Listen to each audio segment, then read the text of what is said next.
خیر جی بادشاہی نظام تھا, بادشاہ سلامت نے آرڈر دیا اڑا دو سب کو.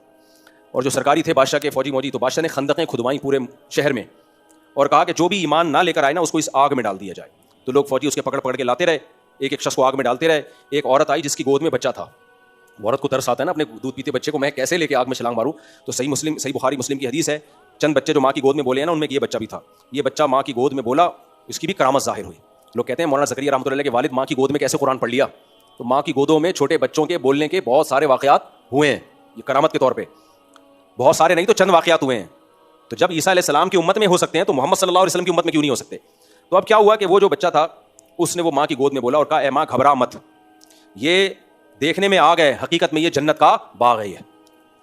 یہ اللہ کی طرف سے حوصلہ ملتا ہے جب انسان قربانی دیتا ہے. تو ماں نے اس بچے کو لے کے اس آگ میں چھلانگ لگا دی.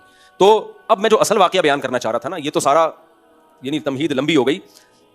تو قرآن میں کہیں نہیں کہ پھر اس پر عذاب آیا بادشاہ پر, کچھ بھی نہیں ہے. کیا مطلب, دنیا میں وہ سب کیا ہو گئے, ناکام. اچھا وہاں ساحل ادیم بھی نہیں تھا. ساحل ادیم ہوتا تو کہتا ہے اسٹیٹ کے خلاف بغاوت کرو, تم چپ بیٹھے ہوئے ہو, سب جا رہے ہیں آگوں میں چھلانگیں مار رہے ہیں.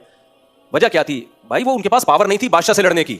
جب پاور نہیں ہوتی تو آپ کے پاس صبر کے علاوہ کوئی اور آپشن نہیں ہوتا. وہاں آ کے کیا جاتا کہ جی آپ ان سے لڑیں اسٹیٹ سے, آپ یوں کریں, وہ کہیں گے ہمارے کھانا پینا مشکل ہو گیا ہے, ہم نے ایمان لیا, یہ ہماری. تو اس لیے اسباب اختیار کرنے کا حکم دیا ہے. تبھی موسیٰ علیہ السلام فرعون کو زبانی دعوت دی ہے, لڑے نہیں ہیں. کلیم اللہ ہوتے ہوئے بھی نہیں لڑے فرعون کے خلاف. بھائی پاورفل ہے تو اللہ نے زمینی اسباب کو سامنے رکھ کے ہمیں پالیسیاں بنانے کا حکم دیا ہے. باقی جو ایسے واقعات ہیں کہ 313 اتنے پہ غالب ہو گئے, وہ معجزہ ہے. معجزے پیغمبروں کے ساتھ ہوتے ہیں اور کرامتیں ولی اللہ کے ساتھ ہوتی ہیں, لیکن اس میں ولی کو پتا ہوتا ہے کرامت ظاہر ہوگی تبھی وہ کر لیتے ہیں. تو اگر جناب ساحل ادیم صاحب کو اگر کوئی کرامت نظر آ رہی ہے کہ ہم یوں کریں گے اور ایسے انقلاب آ جائے گا تو بتائیں, رپورٹ پیش کریں. ہمیں اگر لگا کہ یہ صحیح کرامت ہے تو ہم اس پر عمل کر لیں گے. تو لیکن شریعت میں حکم ہے اسباب اختیار کرنے کا. تو وہ ساری قوم جتنے بھی لوگ ایمان لائے تھے ہزاروں کی تعداد میں, وہ سب آگ میں اس نے جلا دیے. تو اب قرآن میں نہیں ہے کہ اس کا کوئی برا ہوا اس کے ساتھ, اللہ نے آخرت کی دھمکیاں دی ہیں. تو ایک عرب عالم نے اس پہ بڑی پیاری بات لکھی ہے کہ دنیاوی لحاظ سے وہ بادشاہ کامیاب ہو گیا, بغاوت کو اس نے, زبانی بغاوت, مسلح والی بغاوت نہیں, اس نے کچل دیا, کامیاب ہو گیا. لیکن کیا ہم اس کو کامیابی کہیں گے؟ بولو نا.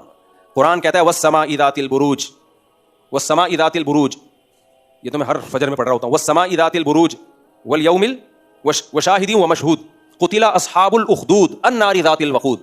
اللہ کہتے ہیں وہ جو خندقیں کھودنے والے تھے نا, بادشاہ اور اس کے فوجی, وہ سب برباد ہو گئے. اذ هم علیہا قعود وهم علی ما یفعلون بالمؤمنین شہود. وہ یہ تماشا دیکھ رہے تھے, مظلوم کمزوروں بچوں عورتوں کو آگ میں جلتا ہوا دیکھ کے تماشا دیکھ رہے تھے, اور بلکہ بادشاہ کے ساتھ اس ظلم میں شریک تھے. دنیا تو کہے گی یہ لوگ برباد ہو گئے, قرآن کہہ رہا ہے کون برباد ہو گیا؟ بادشاہ اور اس کے فوجی جو یہ ظلم دیکھ رہے تھے اپنی آنکھوں سے. انگریز دیکھے گا کہے گا کہاں برباد ہوئے بھائی, کامیاب ہو گئے, بغاوت کو کچل دیا انہوں نے.